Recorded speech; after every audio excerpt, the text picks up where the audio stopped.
If you think it's time to take a hammer to your bathroom scale and rip up the diet rulebook, well, welcome to Body Kindness.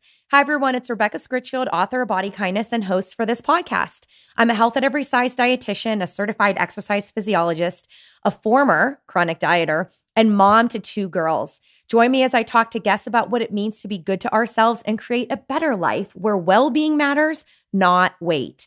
Through these conversations, we'll reveal the challenging and surprising ways our culture keeps us searching for our worth in our appearance. So let's create a new view of health that's inclusive and built on compassion and respect for all bodies. Let's shake things up and let's change the game.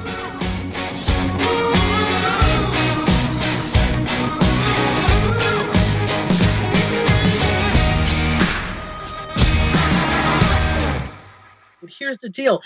It's not just for people in larger bodies. I'm talking about these athletes who come in and feel as though they are the picture of health and don't realize that they are suffering with something that would not have gone noticed if they didn't get a more in-depth screening. Like, this is not just for people who on the outside are living larger. That was Bernie Salazar, and I'm so excited to have Bernie back on the podcast. Today, we talk about what's been going on in the media around weight and bodies, and it's a very interesting conversation. We start with the Washington Post and the article I wrote about doctors weighing their patients, and of course, Bernie was interviewed for that story. And we talk about some of the reader comments, how the story panned out, and you're going to get some interesting and juicy backstory about how it all came to be and some experiences that Bernie had that did not make it into the article. Then we talk about self. And if you are not yet aware, make yourself aware right now. This is your heads up. Self has an amazing, groundbreaking digital issue with Tess Holliday on the cover. And it's all stories dedicated to weight conversations, the exact kind of conversations we need to be having in this country. I'm honored to see that many folks who have contributed have been guests on the Body Kindness podcast. So I will be sure to share the link to Self and to the previous podcast interviews in case you've missed them. There are going to be some really important reads, important episodes to listen to as you work through your body kindness journey. And we also talk very briefly about the ESPN issue because the Bodies issue is out for 2018. And so Bernie shares some insight with us and thoughts and ways that we can push ourselves forward. Before I get in the conversation, one quick announcement. If you're a guy or know a guy and you're looking to do some group work around body kindness, body image, health and well-being, anti-diet stuff, listen, we know and understand that the resources are very lacking and you need a place where you can talk and have some conversations. Bernie and I have been planning this for a while and we finally found some dates on the calendar that work and we are so excited to be offering a Body Kindness for Guys group. There's going to be recordings, resources, live chats where we can all work together and have important conversations. Here's what you can do right now. Before Reg is up, if this is interesting to you, there's no commitment, just send me an email because then I'll be able to get you the Reg link as soon as it's ready. So email me, Rebecca@bodykindnessbook.com. That's REBECCA at bodykindnessbook.com, or just look for my email somewhere on my website, shoot me a note and just say, hey, I'd like to know about the group you're doing in the fall. We start August 20th. It's over a 6-week window and there's some breaks in there. But if the times work out and this is for you, we would love to have you in our first Body Kindness for Guys group.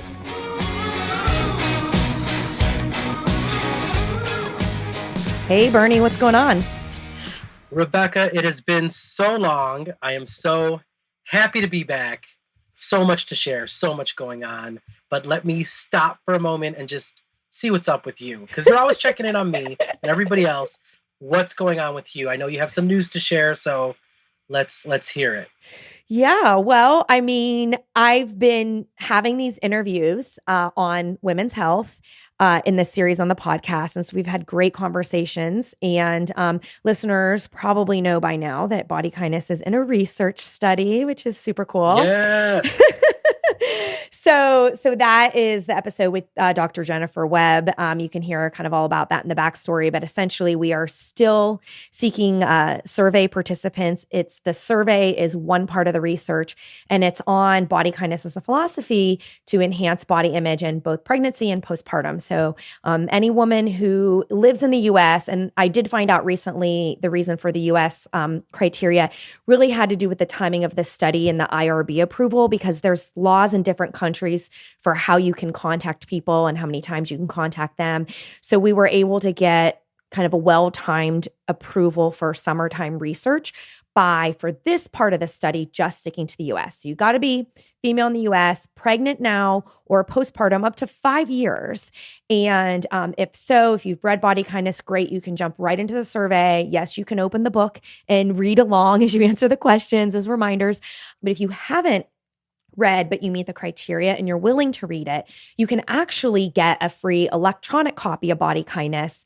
So if you go to bodykindnessbook.com/research, you can learn how you can get a free electronic copy. You can read the book and then come back and take the survey. And so we are planning right now that's going to be going on all summer long. And I think sometime either late August or early September, we'll be wrapping it up. So plenty of time for folks to get the book, read, and respond. And we could really use folks' input. So that has been really exciting. And then I think the other big thing is that is about our Washington Post story finally came out. Yes. How cool was that? Yeah. It's awesome, right? Because you and I always talk, and it's just so personal, and we're just great friends. And, it almost feels like we talk in this little bubble. And then I forget that you're also, like this Lois Lane character, and you're putting out articles and, soon to be Pulitzer Prize winner here. But listen, no, I mean, truthfully, I kid, but I do love our conversations, and I do love that what I'm sharing is able to, in some small way, contribute to a larger conversation that needs to be had. So, yeah, the Washington Post article did come out. For those of our listeners that haven't seen it, please check it out. It's written here by Rebecca, and it's entitled, "What if Physicians Stopped Weighing Heavier Patients? Healthcare Might Improve." And I remember us talking about this first on a podcast. It just kind of organically came up. And then you were repulsed by it.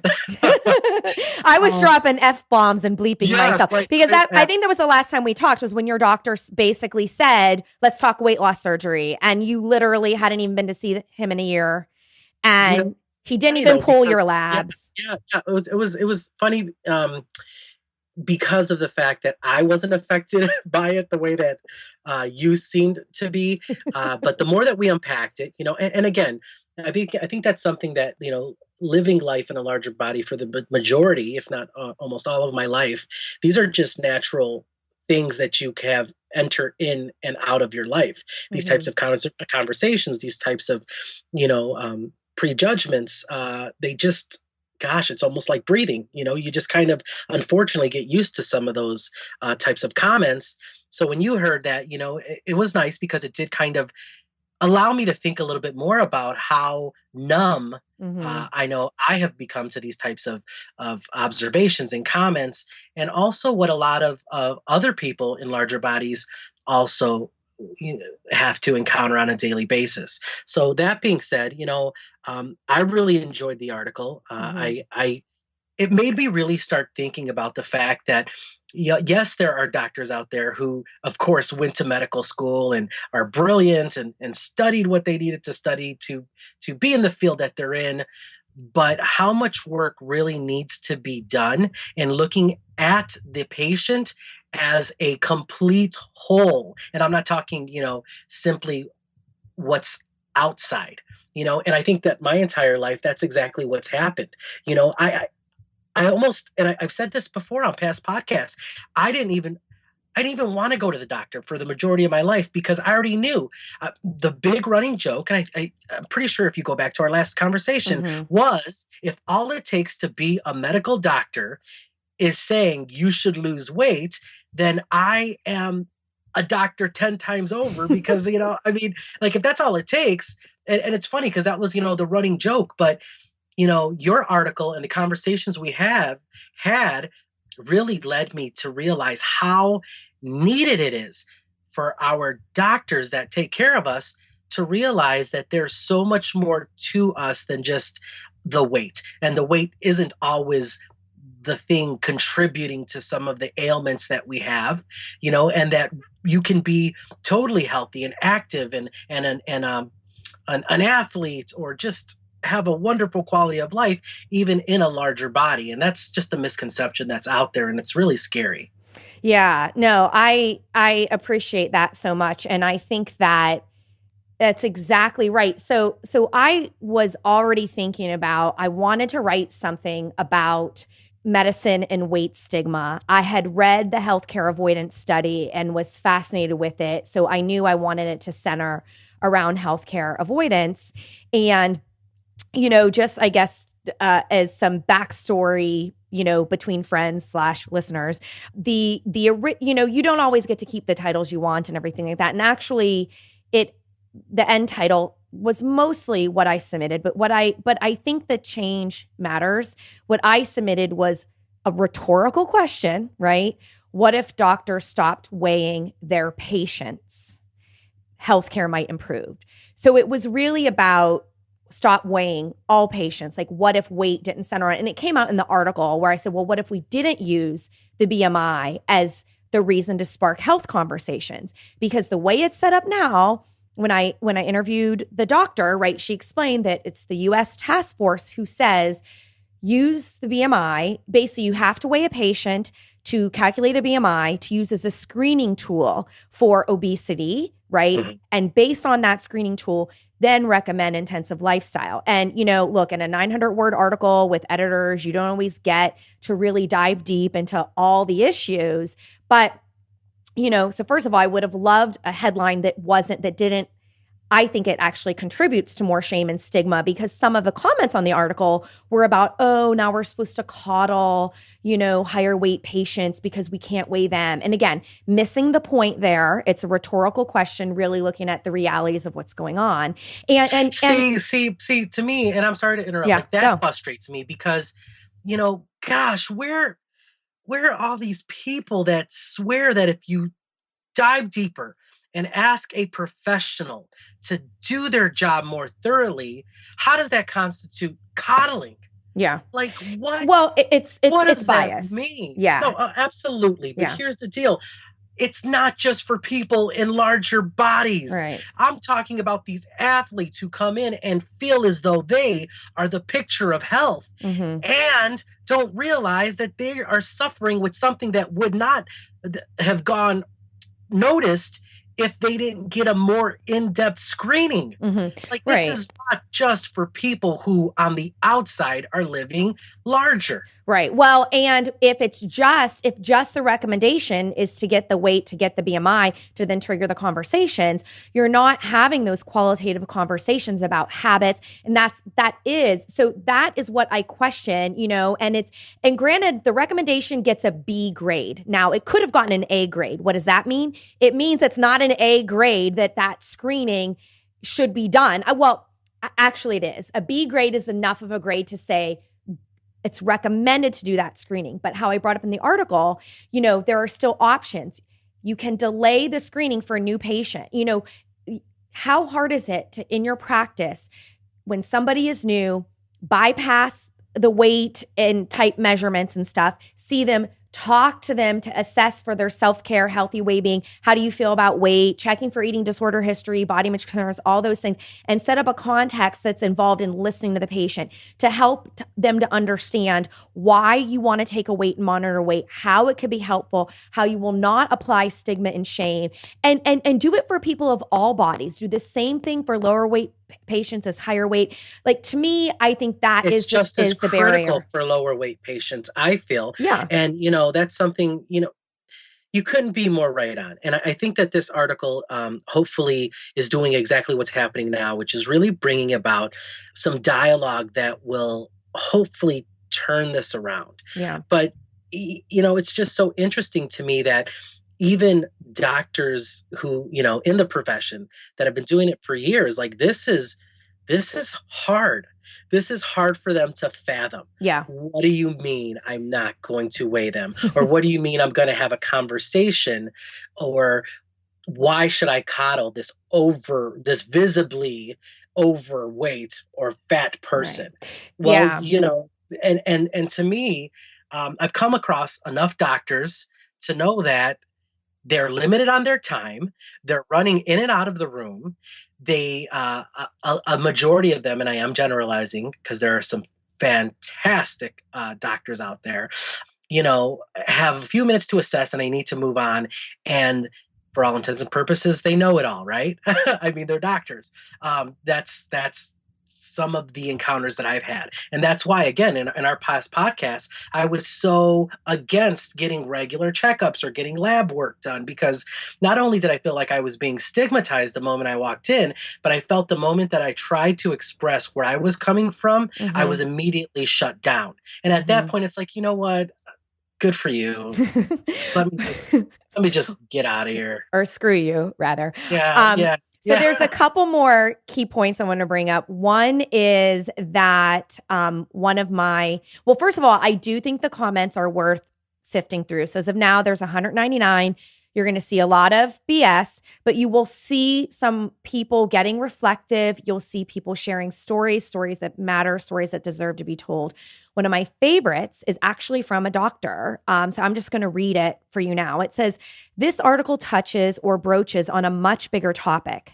Should American medicine start thinking about how patients think and not what doctors think? Medicine is the only profession where marketing is not adapted to the consumer, but to some paternalistic, guilt-based approach. Mightn't we have better outcomes if, this is in all caps, we actually considered the patient's point of view? What might happen if we understood why some patients take their medications and others don't? Then, quote, lose weight because it's good for you. Take your medications because they are good for you. How about we figure out a way to motivate patients with something more than because it's good for you? And then he says, American medicine is annoyingly stupid.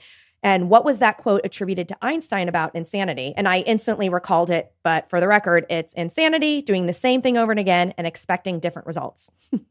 Wow. What a great comment. I mean, that's fantastic that there is a doctor out there willing to engage in this conversation and to realize that there are things that can be fixed, or done differently. And one thing that I really loved about the article was the fact that, it also puts the responsibility back in our hands, the patients, the consumer. And absolutely, it's so funny how we will vet other things in our lives and scrutinize until we really are working with the person that is going to do the best thing for us or by us. And when it comes to doctors, we all turn into these really helpless little puppies sometimes, not all the time, but the majority of the time when it comes to just a regular checkup, you'll be like, okay, and just kind of take what that doctor has to say as law. And the truth is, it's our body. It's us getting checked up.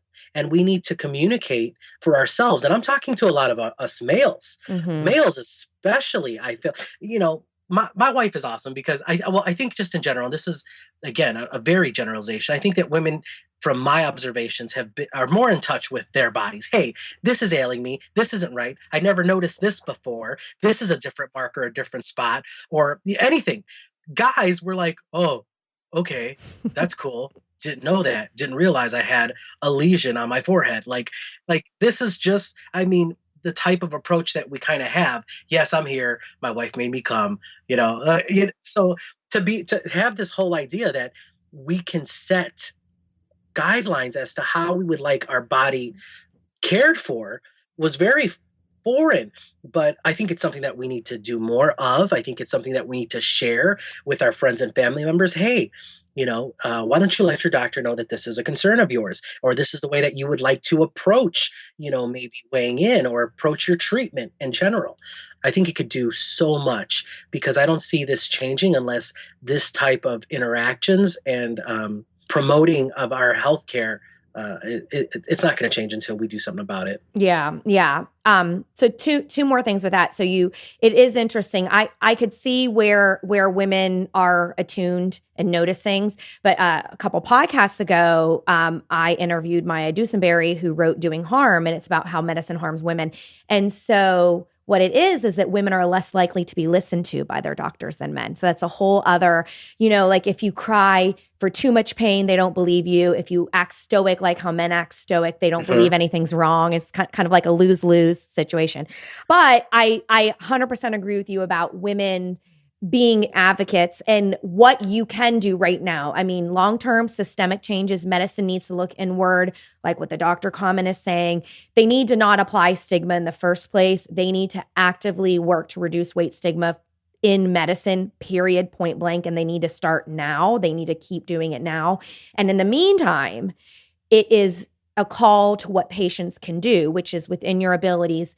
Exercise your power of choice, set boundaries. You can decline being weighed, talk to them, and yeah, you get pushback and you have the privilege of finding another doctor, you find another doctor. And if you endure stigma, what can you do to take good care of yourself? Because the last thing we want is that healthcare avoidance piece. Your body deserves the best medical care you can get, and you deserve it stigma-free, and you do the best you can to avoid it, No, absolutely. And I think you hit it on the head. I mean, I do remember that podcast and what's going on with women inside of the checkup room. But I do think it's a very positive thing that you guys are at least noticing that something's going on. Now we have to figure out how to get everybody heard and treated appropriately. So real quick, because I think listeners would really appreciate to hear stuff that didn't get into the article that's related to your experience. And we talked about it offline, but basically it had to do with, so part of like the shock you had is that he didn't even run the labs yet. Like he didn't even order recent labs. So why was he making this recommendation? It only had to do with like, did he forget what we talked about last year? Like what was going on in his mind? But I know we've talked and he did run labs and that was a whole adventure. Do you remember like what happened to fill in the listeners? I'm blanking. They come back fine and regular and kind of where they need to be. So internally, I'm good looking. Inside and out, Bernie. Inside and out. No, but you had also told me that you had to chase them down. Do you remember that? Like, because you were really busy. Yeah. Yeah. So absolutely. And yes. So why is it that when you take labs and everything turns out within where it needs to be, after scaring you, right? So the idea is you're in there, you did not have a good appointment. Okay, well, we'll run these labs. And you're leaving afraid or like wondering what if. Just says, I'm going to go ahead and stroke out. I'm going to have a heart attack tomorrow. And then, you hear nothing, crickets. So then I'm calling back like 2 weeks later, like, hey, what happened to my labs? Where are the numbers? Is anybody going to talk to me about them? My doctor just recommended weight loss surgery. So there must obviously be something wrong with me, and literally you call up and, hi, this is Bernardo Salazar. I'm just calling for my labs. Let me look, yada, yada. And then they go, it's almost like they're tapping on the keyboard. My name pops up. Oh, your labs are fine. Okay. Bye-bye. What does that mean? What is that? Your labs are fine. It's almost... So then, right, they hang up and I allow them to hang up and I'm kind of like a deer in the headlights. And then I get like this little Rebecca voice comes out. I'm like, no, wait. I call them back. I would like for you to send me my labs, like email them to me. I'd like them by the end of the day. I've worked in a medical office. I know they're busy. Love all you medical people out there, but by the end of the day, let's get those. So then they do send them. And of course, I look them over, have people in the medical field in my family. And then of course I send them to you sometimes.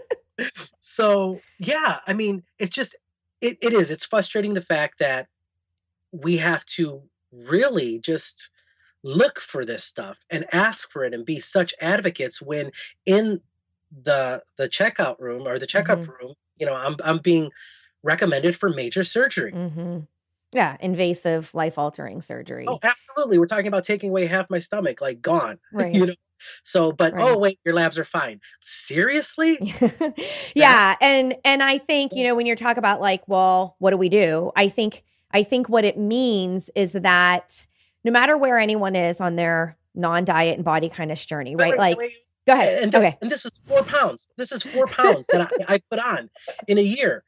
Like that could be water. That could be a salty, like, did you have a hamburger the night before? And then last year you had a salad the night before, No, I stepped on the scale holding a full pizza. Like I literally had it in my backpack.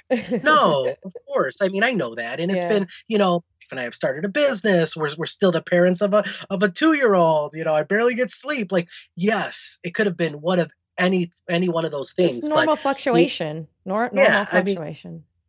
Listen, I know that the month before was the holidays because I go every January, so it's like, of course. You got to change that. You should change that, actually. Don't go in January. Go in like April. Yeah, exactly. May. Yeah. It would be normal to have the holidays and enjoy. I mean, if you enjoy the people, you enjoy the food, the weather's colder, maybe you're not outside as much. I mean, and again, that's your practice, your self-care practice and your well-being practice is also seasonal. So yeah, I would maybe look into changing the month. But I think that the point that I was trying to make is that when it comes down to it, it comes from the trust and connection for your body. So you are in charge of your body autonomy, first and foremost, no matter what you decide. And it's not to say that everyone, as long as, they get good labs, that they're the picture of health or, because that's the other thing. It's like, any day now you're going to die. Any day now you're going to get, that problem. Mm-hmm. We control what we can, right? We might have money worries. We might have stress. We might be busy. We've got to manage that mental health component with the best self-care we can without it being perfect, affordable self-care, still enjoying our life. And even when we want to make changes, right? Like, I do want to exercise more. It's slipped, right? That you can make those changes and know that they are good for you, mind and body, and that they don't have to contain some sort of extra requirement of, well, this doesn't work unless I lose weight, or I'm gonna get diabetes unless I lose weight, or even, so what if you do get diabetes? Like, the fact that we believe as a culture that we are gonna hold on to perfect health for the rest of our life is actually a deep, serious problem.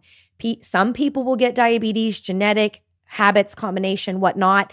We should not be shaming people who get diseases and conditions. We need to help them at that point in their life with self-care, with well-being, with medicine, with support. That is what healthcare should be. Yeah, I mean, I'm sitting here and I'm nodding my head in agreement, but I think that the comment you made, and I'm is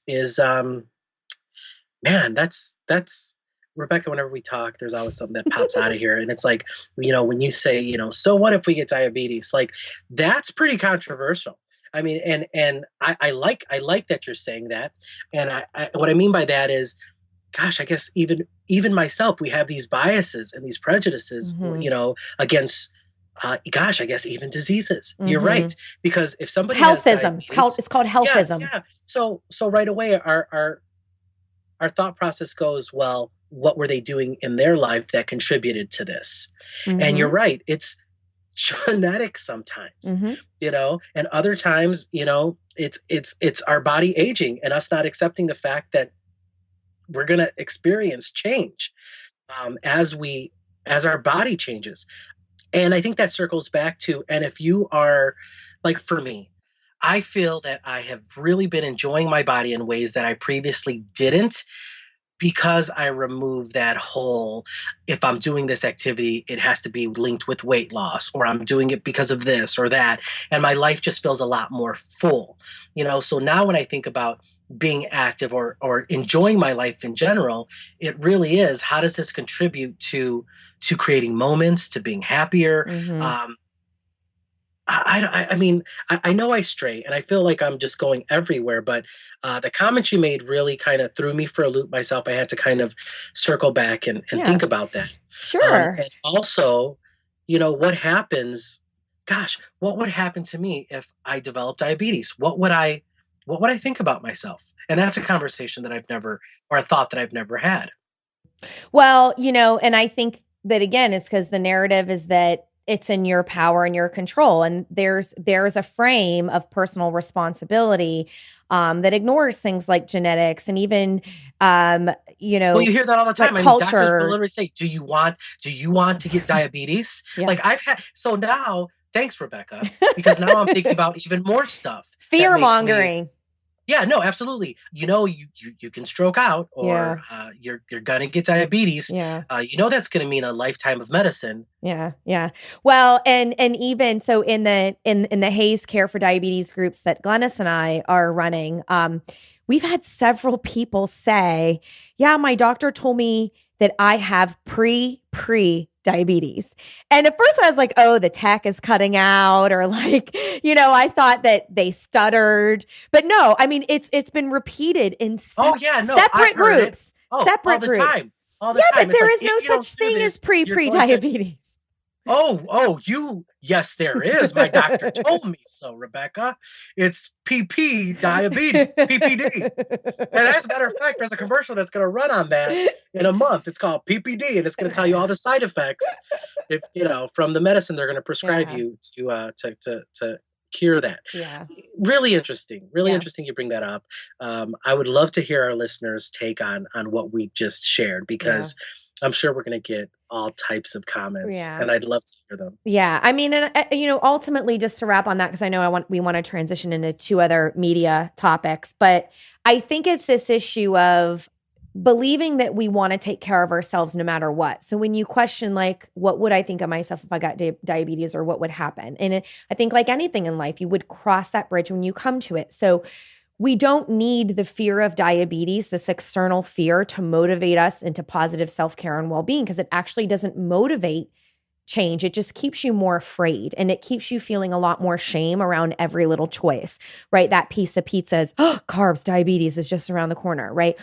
And really, health and healthy eating is about patterns, and sleep is important for health and movement and all these things we talk about with body kindness, right? But I think that the answer is that, you may never get diabetes, and you may, right? Like, as people get older and live longer, we get diseases. That's called life. Like, there is a certainty we all will die. And so it doesn't mean having less fear of diabetes doesn't mean that you don't care about yourself or your habits. It's just that you have less fear of diabetes. So you will keep your internal drives and motivations to get movement, because there are lots of other reasons, right? You like to play with your daughter. You like to walk your daughter. You're physical in your job at your wife's brow shop. There are lots of reasons and motivations for things for you for exercise. And, you might get stressed and eat emotionally, and that might look different than what it used to be when you weren't restricting. But rather than beat yourself up over a little bit of stress eating, normalize that, take good care of yourself. And guess what? You still like salads and chicken breasts and all those things. So it's this idea of that it doesn't have to be truly your habits are most important, and how you talk to yourself, and mind body health. And it's not perfection. You should not be living this restrictive life and calling it body kindness. That would be a huge mistake. But it's this idea of that you're going to practice good self-compassion no matter what. You could still have really, really positive healthcare goals and self-care goals. It's just we don't control whether or not we end up getting something. And so when we do, we want to have resilience and hope and confidence and optimism and strength and support internally and from others that we can handle it, and that we are still good people even when we get a diagnosis, No, and I'm hearing what you're saying, and I'm telling you that narrative is the opposite of that is so ingrained in our culture that even hearing you say that is shocking. I mean, and listeners back me up on this, because I want all our listeners to be able to just jump on a mic and kind of come and talk with us, because what you're saying can be viewed and will be viewed by some of our listeners. And don't let people who aren't even listeners of ours get a hold of this and say, well, Rebecca Scritchfield said, that we can't control some of these things, because yes, it's true. But I mean, even on the show, when I was on the show, we were losing weight, and especially people who had diabetes, we're going to get you off your diabetes medicine. We're going to do this. We're going to do that. We're going to completely combat all of your ailments through weight loss, is what I was told. and what I was preached to, So yeah, I mean, we'll leave this one here for right now. We have other things to talk about. I'd love to get our listeners' input on that, because even for me, it's jarring to hear, and I got a lot of reflection to do. Cool. Well, we will keep reflecting, and maybe we have an idea for a future show on healthism and whatnot. Okay, so real quick, in the last few minutes we have left, there's been 2 other really important media pieces, and I want to spend most of our last few minutes on the self weight issue. So I'm just going to describe it to you. So based on this recording day, yesterday this was released. And so Self is now a magazine that's all electronic. I am a freelancer for Self. So they, for the first time, released a digital issue with its first digital cover, and the whole issue is on weight. And so Tess Holliday, who is a very prominent and successful model who is fat, identifies as fat, she is a victim of shame and all kinds of horrible stigma that you can imagine. And she's also a supermodel and a mom, and she's not here for the haters. So her cover is awesome, and she had a great interview, and it was written by Ashley C. Ford, who's actually working on her memoir, which is going to be an Oprah book. So I'm really excited for that. I hope I can get to know her, and hopefully we can have her on the podcast when she launches. I so want to be on that. I know. So, but the title is Tess Holliday's Health is None of Your Business. And then I love the tagline, Save Your Concern. It's like zing. So you've got to read that. There's a letter from the editor, which I absolutely loved. I hope to be able to speak to the editor in one way, shape, or form. But she basically acknowledges, she says, the way we, the media, general public, friends, families, doctors, hiring managers, strangers on the internet, think and talk about weight and health is broken.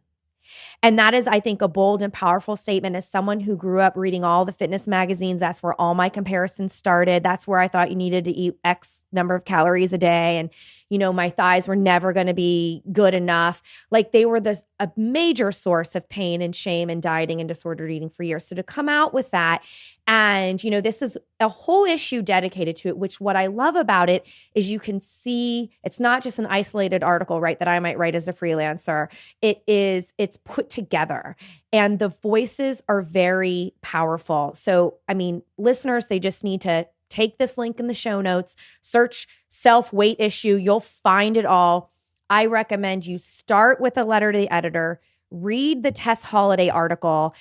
You are not going to want to miss. There is a really awesome series of essays in there as well that was curated by Ijeoma Oluo, who is author of the bestseller of So You Want to Talk About Race. She's written about weight shaming in medicine before, and she curated from some of former podcast guests. So Jes Baker is on there, Sonya Renee Taylor is on there, Lindy West, who's the best-selling author of Shrill. I love her voice. She's on there. And it's just a great package of essays that Ijeoma recruited and edited that really kind of put together, when we talk about like listening to fat voices, that's what she's doing for us. And then there's a couple other articles that are talking about like why diets don't work and like the science on weight and health. The weight is a marker for health, but it's not the only one. And that one is written by Sarah Jacoby. I hope I got her name right, but she is a writer for Self. And there's another one that's written by a medical doctor. And I still need to finish getting through all these articles. Like I said, it just came out yesterday and I wasted my afternoon speed reading as much as I could. It was not a waste, but I was like, I had other things I needed to do too. So I'm still working my way through them. But I think the bottom line of what I want to say is, and I'd love to get your reaction, but I think it's super powerful and important, and it's a step in the right direction, but more steps need to be taken. So just kind of what are your thoughts with respect to hearing this news? Well, any type of continued research and dialogue on this issue is much needed, and I applaud it. Kind of like you, it just came out yesterday. You shared it with me today, so definitely going to dive into it. Big fan of Tess Holliday in general, so I can't wait to see her pieces and how that's going to read. Rebecca, I feel like through our conversations, I have come from not really liking myself to understanding that I'm not a dirtbag for living in a bigger body. And now I'm entering into what I'd like to consider my fat activism phase. Yeah. Where yes. So, I mean, I'm trying to really take all of this in and do my due diligence and my research so that I can start being a louder voice in this space, because I also feel that it's needed as a person who's been in a bigger body their entire life, who's also male and minority, and is coming from a place of not liking themselves to a place of embracing themselves. So that being said, yes, I applaud what's going on. I want to take a bigger role in it, and we'll see where that leads us. Really quickly, I know that we have to get going here, but ESPN's body image issue came out, or body issue. I'm saying body image. Body issue came out. Really interesting. Don't really know how I feel about this in general. Let me tell you why. Okay. The bodies in this issue are quote unquote beautiful. They are beautiful bodies. They are smaller bodies. They are extremely toned bodies. They are bodies of athletes, for those of our listeners who are not familiar with what this issue is about. I applaud the athletes who are in them. Some of them, well, all of them are phenomenal athletes, the top athletes in their particular sport. However, I personally would like to see more diversity in the shapes of the bodies that are included. Yes, there is a particular athlete, and I even clicked on this link with it. So if you go to ESPN, you can click on the link. You hear more about their stories. This particular athlete, her name is Lauren Chamberlain. She's an amazing softball player. I clicked on her link. I love the way she speaks. She's quote unquote in a not typical athlete body. She's a little thicker. She has an amazing midsection that people would think is thicker than it should be. But this is like one of the all-time home run hitters, right now in the world of softball. I just think it's so interesting that that's the diversity, and I applaud her for it, and she looks phenomenal. But more importantly, she's just an amazing athlete. Right. But there are other amazing athletes and in even more differently shaped bodies that I would love to see be a part of this. I hope that Lauren Chamberlain and the step that she took and the courage that she has to put her body out there will encourage other amazing athletes living in not smaller bodies, right? Because this is what this whole issue did for me, is kind of thinking, well, in order to be an elite athlete, you have to look a certain way. Like, I don't believe that. I know Lauren Chamberlain doesn't believe that. And I want to see more of our different shaped bodies who are elite athletes also take part in this. I don't want to say included, because I don't blame ESPN for not necessarily having them in the issue. Maybe, and I'm giving them the benefit of the doubt, a lot of these athletes don't feel comfortable being a part of a naked. Oh, I didn't say that. I didn't share that. This ESPN bodies, they are naked bodies. Maybe, some of our athletes who are in different size bodies don't feel comfortable with that. I'd love to see that kind of happen and evolve. So, I mean, I agree with you 100%. And I also think, just like what, it's a once a year thing. Maybe can ESPN include some really awesome regular articles about weight and bodies and culture that maybe go beyond the elite athletes and look at everyday athletes. In the Self package, they have a section for everyday athletes, and there, there's more of what you're looking for there. I like that. How cool would that be? ESPN, those everyday athlete issues. I won't even take my shirt off at the beach, but if ESPN, you want to do this, I will get down to my nothings for you. Wow, that's a bold statement. They could have us on as podcast hosts. Be like, just kidding. Kidding. No, I say that because that, literally, how people have their biggest fears, that would be put me in a room full of 10,000 people that I have to come up with an impromptu speech for, I will do. Put me literally in a room with a photographer and my naked body, and I will scream. So again, I think that contributes to what I was sharing earlier, just about having, maybe body athletes with bodies of different sizes and shapes feel comfortable with showing that to the world. They obviously are at the top of their game. Interesting issue. So, Yeah. I mean, we'll definitely talk about that more in the future. Rebecca, I absolutely love being on this podcast. It's been a while. To all our listeners, I miss all of you, and I'm so glad that we got to connect here on this particular episode. But yeah, let's just keep advocating for different shapes, different sizes. Get out there. Now I'm kind of you've lit yet another fire that I am trying to figure out how to. Yeah, well, we'll be talking soon. We're going to talk about, after the women's series, we're going to be talking about some parenting stuff. So I look forward to talking with you soon. Absolutely.